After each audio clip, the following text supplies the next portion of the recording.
that heifer's just standing there grazing. Not calving or nothing.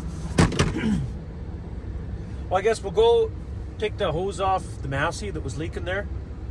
And we'll stop at the cows, check those two, and then run to town and get that hose replaced. Get some oil for the hubs and the sprayer. And maybe that air seeder hose will be in for the drill too. Get that stuff done this morning. And then flush that sprayer. Yeah, if you remember from yesterday, one or both these hoses right here are leaking on the Massey. I just replaced those two on the Magnum. So we had to take this plastic cover off, undo them right there, and we'll just take both off. Two hoses are off. Got them in the back of the truck, and I think they're both wrecked. So we'll just replace them both and be done with it. Let's go to town, I guess. And before we go to town, let's check 2-4 here. Hey, 2-4. Still no calf. Let's go find that 659 now. Nothing going on with you either. Hey, girl. Well, we'll come back and check on you later. Back from town, and I actually remembered the bulb for the beacon light on the Massey there. So we'll get that replaced too. Plus the new hoses, hydraulic hoses. Put those on. And I got a flexible funnel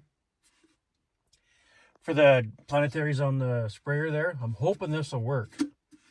I just got 5 4-liter jugs or whatever of the gear oil. So I'm hoping this will flex enough to get in there. Put a little chunk of hose on the end maybe, or hopefully that'll be enough. Yeah. I didn't really want to go buy a whole pail of that gear oil because it'll just end up getting forgot about in the shop, buried in the shop somewhere. So I just bought small jugs, just enough to fill it, and good enough. But let's get these hoses on. There's the cattle bawling about. They're rushing over that way.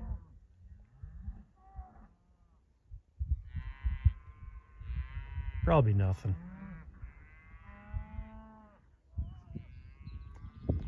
Well, got these hoses on. Just got to put this plastic cover back on right here. And that's it for the hoses, I guess. Okay, the new bulb is on. Let's put the lens back together.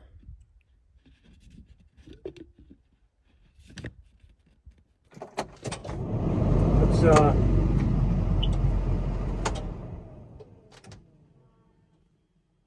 see if that light works. Yeah, that one's working, which it should. It always did. How about the other side? Right on. She's working too. Can't quite tell in the camera, but it is on. Alrighty. I like that. There, you can see them both from here. Okay, warm this thing up. This is the funnel I got. Open.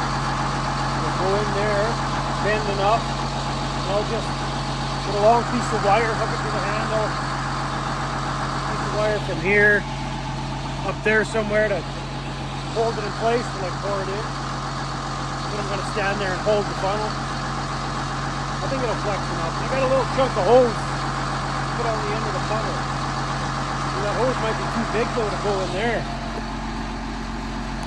Uh-oh. The funnel alone might work. I think it'll flex enough. I hope, anyway. Well, the sprayer's warming up. We may as well go and give the calves their oats for the day. Time we do that, that should be warmed up enough. We'll zip down the road and back somewhere and warm up those hubs. Now there, we've got all the oats sprinkled on top of the hay. And there's one less calf in here now. We took one of the Wagyu cross butcher steers to get butchered. So I guess one of these days during seeding, I don't know when, couple weeks from now probably. We'll have to just shut down and go get all the meat. Kind of curious to see how this guy turns out. The first one we did turned out pretty good, so yeah, should be good to try this next guy out. Well, that sprayer's probably warmed up enough by now. Let's go for a zip up and down the road, come back, and start on those hubs. Another job, that's that cesarean heifer. She could probably get those stitches pulled within the next couple days here. I think she calved on the 30th of March, so I'm sure the vet told me to keep those stitches in for at least a month. Or maybe it was 3 weeks or 4, I don't know. But yeah, she could probably get those stitches pulled anytime and then kick her out with the rest of those heifers and pretty cow out in that little pasture right there. But I may as well let her finish that hay bale first, and then we'll kick her out after that. Back at the yard. Now we gotta line one of these up. Drain. Which one's the closest?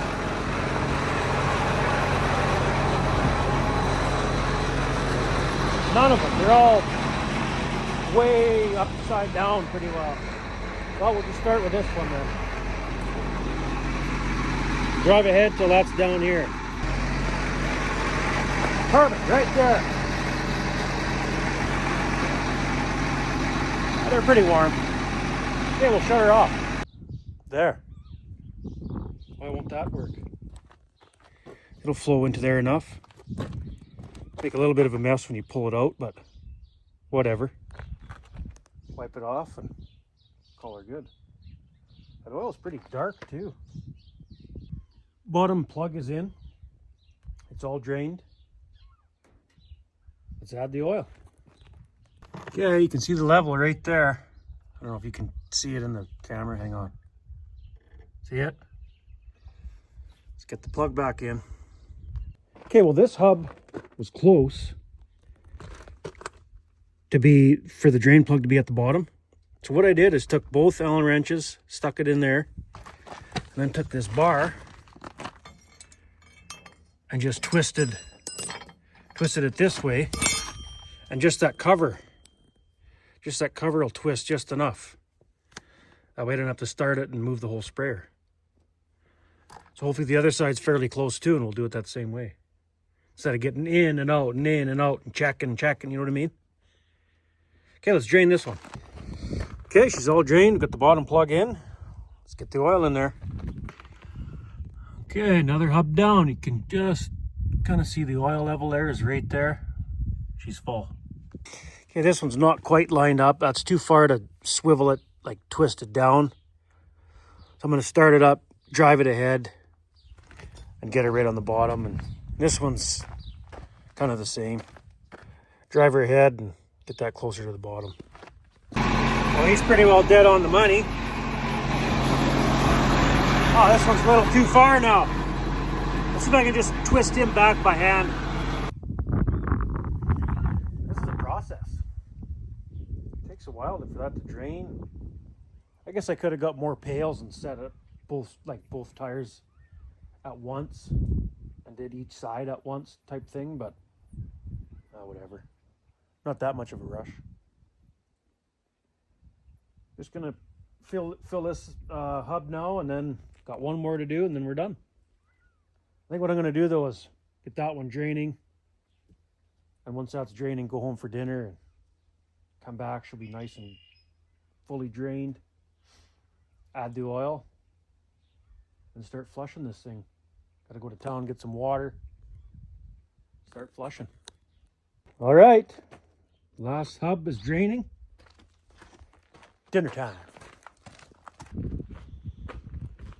Now where were we? Yeah, she's fully drained. Let's get that plug in and fill her full of oil. Overfill it a little bit. All right.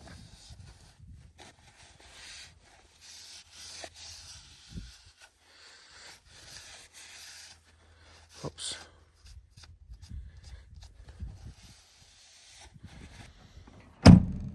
All right.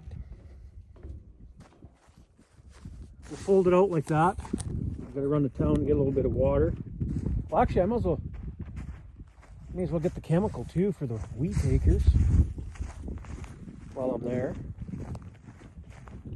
And put some water through it. Make sure there's no leaky fittings, cracked fittings over winter. I thought I winterized it pretty good, but you never know. But I'm gonna run to town for water and probably some chemical too. I don't know, I'll be back a couple hours, an hour, I don't know. Meet you back here later. Finally made her back to the farm here. Had to wait for somebody else loading water there. Okay. We'll drain what's in the sprayer tank now onto the ground. There's not much in there. Put some water in there, run it through. Put some water in, run it through, do that a couple times. I don't know if it matters that much if you flush all that sprayer antifreeze out, but we'll do it anyway. Well, surprisingly, there's no leaks. The 1 year, this little filter housing was cracked on the bottom, I think. But everything's good now. All along this boom, all along that way, everything's good.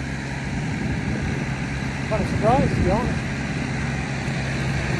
Well, it's kind of windy. I was hoping to be calm enough to go spray a little 46-acre field this afternoon, evening.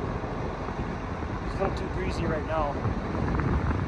I guess we'll just park the sprayer. Maybe tomorrow morning it'll be calm enough. Hey, when you flush your sprayer, do you switch your nozzles to more gallons per acre? Like these are like 15 to like, I don't know, 20 gallon an acre nozzles. I switch nozzles to flush it faster. Go back to here, 5 gallon an acre nozzle. It takes forever to run that through the booms. I don't know, that's just the way I do it.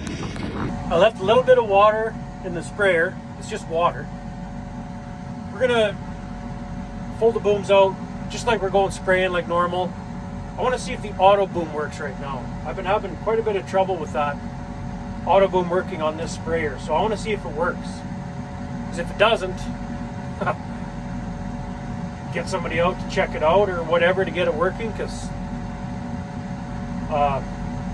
it's not fun spraying without it. Or it is fun spraying without it, depending which way you look at it. But I want it to work. So we'll go up and down the field a couple times here and see if it's working. Yeah, it took me a minute to figure this out again this year. I don't feel the auto booms kind of wiggling, you know what I mean? I don't think they're working. Okay, this will be a good test. We do have to slow down though. We can't go too fast in these ditches like that. Is that boom gonna adjust? Oh yeah, I think it is working. That was just a really steep ditch to go through at that speed. I know it doesn't follow the ground very well at a high speed, if you know what I mean. Yeah, it's following the ground. Well, son of a gun. That side is too. Sorta, kinda. Yeah, I think it's working. Here's another dip. Oh yeah. That boom would have been dragging on the ground otherwise. Yeah, it's working. Holy crap. Right on. Perfect. Ooh, there's some net wrap I better pick up. And here's that old bale stack I vertical tilled the other day with the Massey. Looks good. I like to finish that Mandaco twister leaves when it's done.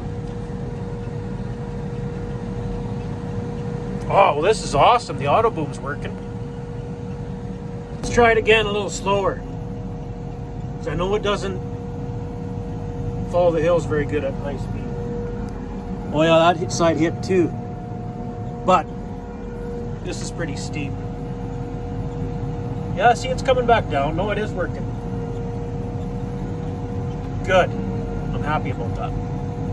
Well, that's awesome. The auto boom works, but I wonder how long it'll work for. I know the one season I flushed the sprayer, went spraying, everything was working good, auto boom was working the way, everything was working perfect. Did a little bit of spraying, pre-burn, went seeding for a while, jumped back in the sprayer, auto boom wouldn't work. Just out of the blue like that. So, I guess time will tell. But it is a little too breezy for me right now, I think, so I guess we can fuel up the sprayer right full, make sure the stagger's right full, the Massey, the Magnum, fuel everything up, get it ready that way. This thing is 100% ready to go. Yeah, we're pretty much ready to start seeding here. Maybe go to town tomorrow, get some fertilizer. Got the seed wheat at home here. Yeah, things are coming together quite nice. Man, last year I sure dropped the ball on cleaning wheat. I didn't do it till, I think it was right about now. Maybe it was even May, beginning of May, I didn't clean the wheat.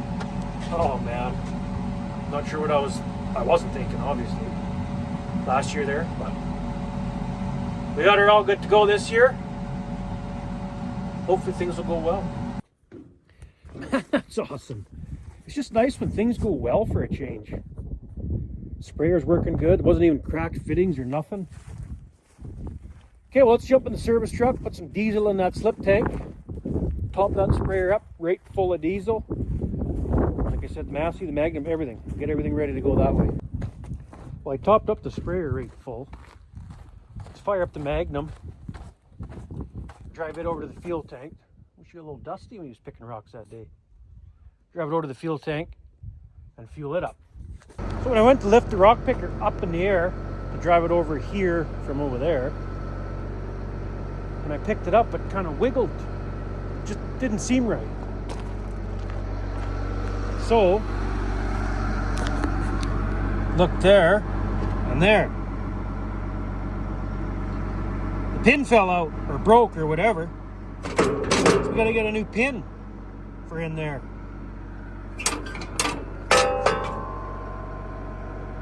Huh. Oh, there it is right there. So just the cotter pin broke, that's all. Well, that's an easy fix. Okay, do we have the right size cotter pin?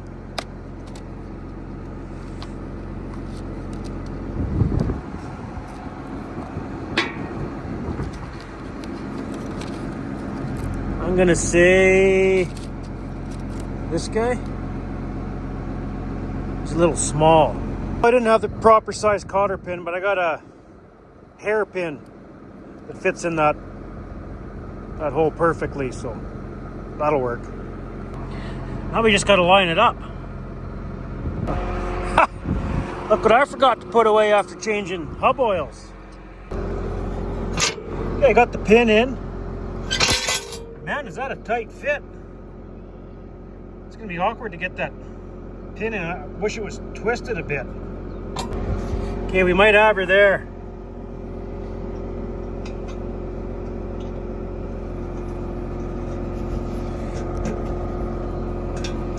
Uh-oh. This might not work. Hang on.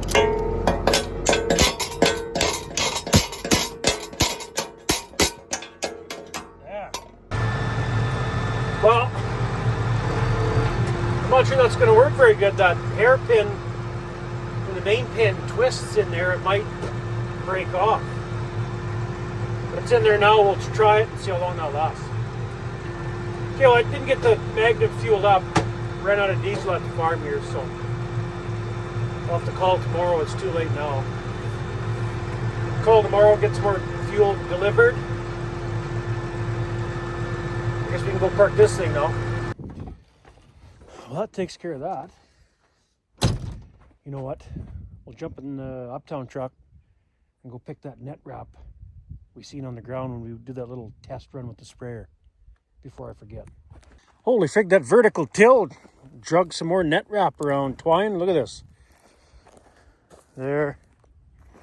Some more there. Twine there. There's a bigger piece over towards the bales. I guess not a lot more, but we'll pick her up. Well, I think that's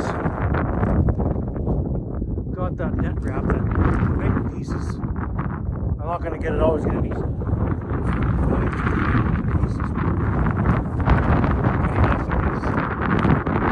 I was kind of hoping the wind would have died down by now. I don't think it's gonna. I believe it's a little too crazy. Not in a hurry yet to seed, so I think tomorrow morning will be calm enough to be a little bit sprayed anyways.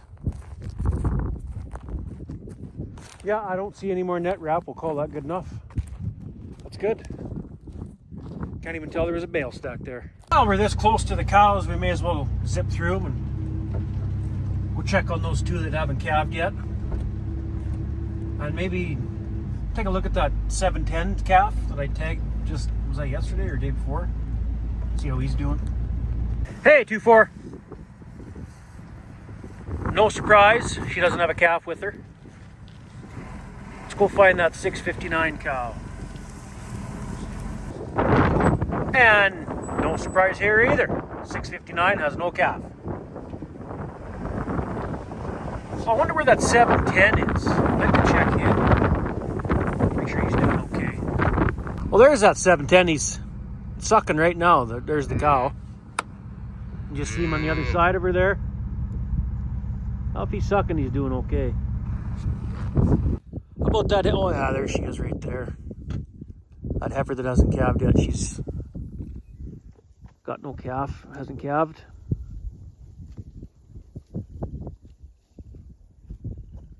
Still no calves. Hey, Well, I'm sure there's a calf in him. She's got a pretty big belly to her. Oops, wrong one. Yeah, there's a calf in there. But I mean, they're not late yet because bull exposure was 45 days and I pulled the bulls right at the end of July there. So you look at the gestation chart, you're looking right into the first week of May for due dates. So, you know, she might not calve till May 10th or something. I think I just got lucky last year and they all caught pretty good. And the last calf was born on April 30th last year. It worked out perfect just before seeding started. Calving was done, but this year might be a little different. Could be a couple left while I'm seeding, but weather's nice, so. The heifer's the only one I'm really worried about. The cows we didn't really have much trouble with. Guess I had to pull that one, jack that one out, but then that one heifer, head was all twisted back. Hopefully they'll calve on their own and everything will be good, but still got to keep an eye on them. But she's got no calf. If she had a calf, she wouldn't have came over here. And a big belly like that still. You can tell there's still a calf in there. Well, I think it's supper time.